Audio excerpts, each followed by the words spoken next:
আমি আমার মেয়ের আত্মচিৎকার পরেও আমার মেয়েকে রাখতে পারি নাই।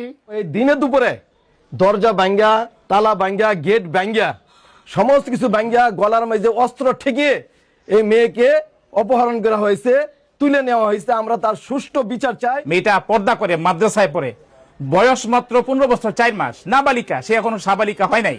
যদি ছেলের সাথে সম্পর্ক থাকতো তাহলে অশ্রুমুখে নেওয়ার দরকার ছিল না, যেহেতু সম্পর্ক নাই। দিনে দুপুরে একটা ফিল্ম স্টাইলে এই নতুন বাংলাদেশে এরকমটা আমরা ইতিপূর্বে কোনো সময় দেখি নাই, শ্রীপুরে হয়েছে শুনিও নাই। দীর্ঘ 40-45 মিনিট এই দরজা ভেঙে আমি থিপল লাইনে ফোন দিছি, ওসি সাহেবের কাছে আমার জীবন ভিক্ষা চাইছি। তারপরে এটা ভেঙে সর্বশেষ আমার মেয়েকে, আমার মেয়ে আমার গলায় জড়াইয়া ধরছে। আমার 2টা মেয়ে আমাকে ধরে বলতেছে, বাবা আমাদেরকে বাঁচাও। এবং ঢুকার পরে আবিদ আইসে আমার মেয়েকে আর সুমিত আমার এই জায়গায় পিস্তল টেকায় কাঙ্কির বুথ ছেড়ে দে, নাহলে গুলি করে বেরালাম। আমার মেয়েকে বলে তাড়াতাড়ি বাড়ো, নাহলে তোর বাবারে মেরে ফেলাম। আমার মেয়ে বারবার চিৎকার করতে, আব্বা আমারে বাঁচাও। এবং আমার মেয়ে বাচ্চা আছে না নাই এটাও আমি জানতে পারি নাই। একটা দেশ কতটা নিচে নামলে একজন বাবার মাথায় বন্দুক ঠেকিয়ে তার চোখের সামনে মেয়েকে তুলে নিয়ে যাওয়া যায়। ভাবুন তো, আপনি আপনার নিজের ঘরে বসে আছেন, আপনার সবচেয়ে নিরাপদ আশ্রয়স্থল। হঠাৎ ফিল্মি স্টাইলে দরজা ভেঙে কেউ ঢুকলো, আপনার বুকে বা মাথায় বন্দুক ঠেকালো, আর আপনার চোখের সামনে দিয়ে আপনার কলিজার টুকরা মেয়েটাকে টেনে হিচড়ে তুলে নিয়ে গেল। কেমন লাগবে? সিনেমা মনে হচ্ছে? কোনো থ্রিলার মুভির সিন মনে হচ্ছে? এটা কোনো সিনেমা নয়, এটা গাজীপুরের মাওনা বাজারের জলজ্যান্ত বাস্তবতা। আবিদ বয়স 21। স্থানীয় সূত্র থেকে জানা যায় সে দীর্ঘদিন ধরে মেয়েটিকে উত্ত্যক্ত করছিল, বিভিন্ন সময় কুপ্রস্তাব দিত।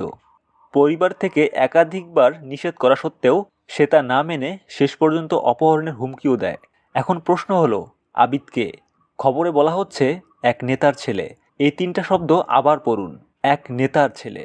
বাংলাদেশে এই 3টা শব্দের মানে কি জানেন? সেটা আপনি আমার চেয়েও ভালো জানেন।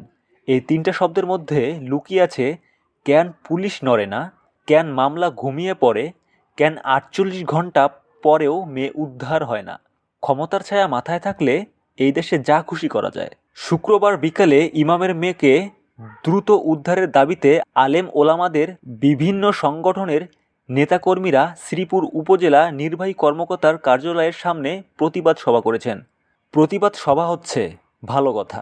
সভায় মুফতি শামীম আহমেদ বলেন, আগামী 24 ঘন্টার মধ্যে ইমামের মেয়েকে উদ্ধার করে তার বাবার কোলে ফিরিয়ে দিতে হবে, অন্যথায় কঠোর আন্দোলনের কর্মসূচি ঘোষণা করা হবে। এবং জামায়াতে ইসলামীর আমির ডক্টর শফিকুর রহমান এই ঘটনাকে অত্যন্ত ন্যাক্কারজনক ও মানবতা বিরোধী অপরাধ বলে উল্লেখ করেছেন। এখন এখানে সার্কাজমটা বলি। এই দেশে একটা নির্দোষ মেয়েকে উদ্ধার করতে লাগে প্রতিবাদ সভা, রাজনৈতিক নেতার বিবৃতি, সোশ্যাল মিডিয়ার ট্রেন্ড, তারপর হয়তো পুলিশ চোখ খোলে। অর্থাৎ পুলিশ ততক্ষণ কাজ করে যতক্ষণ চাপ থাকে, চাপ নেই মানে কাজ নেই। এটা কি সার্ভিস নাকি বাধ্যতামূলক ভিক্ষাবৃত্তি? খবরে দেখলাম মামলার 48 ঘন্টা পার হয়ে গেলেও পুলিশ নাকি মেয়েটাকে উদ্ধার করতে পারেনি। আচ্ছা, আমাদের দেশের পুলিশ বা প্রশাসনকে আমরা কেন ট্যাক্স দিই? আপনারা যারা জনগণের ট্যাক্সের টাকায় বেতন পান তাদের কাজটা ঠিক কি? ভিআইপিদের প্রোটোকল দেওয়া নাকি ক্ষমতাশীল নেতার ছেলের ফাইল ধামাচাপা দিয়ে রাখা? এই নেতার ছেলেদের এত বুকের পাটা কোথা থেকে আসে জানেন? আসে আমাদের এই পচে যাওয়া সিস্টেম থেকে। সে জানে তার বাপ নেতা, সে খুব ভালো করেই জানে এই দেশে টাকা আর পাওয়ার থাকলে আইনকে পকেটে নিয়ে ঘোরা যায়। সে জানে আপনারা আমরা ফেসবুকে 2 দিন খুব চিল্লাপাল্লা করব, তারপর নতুন কোনো ভাইরাল টপিকে পেলে ভুলে যাব। আমাদের ভুলে যাওয়ার রোগ আর প্রশাসনের এই নীরবতা। ধৈর্যের একটা বাঁধ থাকে। মানুষ যখন দেখে যে টাকা দিয়ে প্রশাসন পালা হচ্ছে, অথচ সেই প্রশাসন জনগণের বোঝা হয়ে দাঁড়িয়েছে। আমরা তো কথায় কথায় ধর্মের বড়াই করি, তাই না?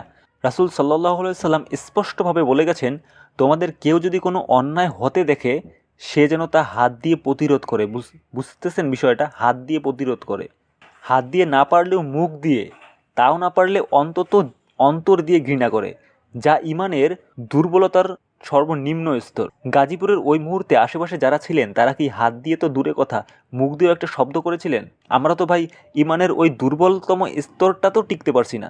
শুনুন ভাই, নিজের ঘরে আগুন না লাগা পর্যন্ত আমরা কেউ আগুনের আঁচ টের পাই না, কিন্তু মনে রাখবেন, আগুন যখন লাগে তখন ধীরে ধীরে সব জায়গাতেই ছড়িয়ে পড়ে।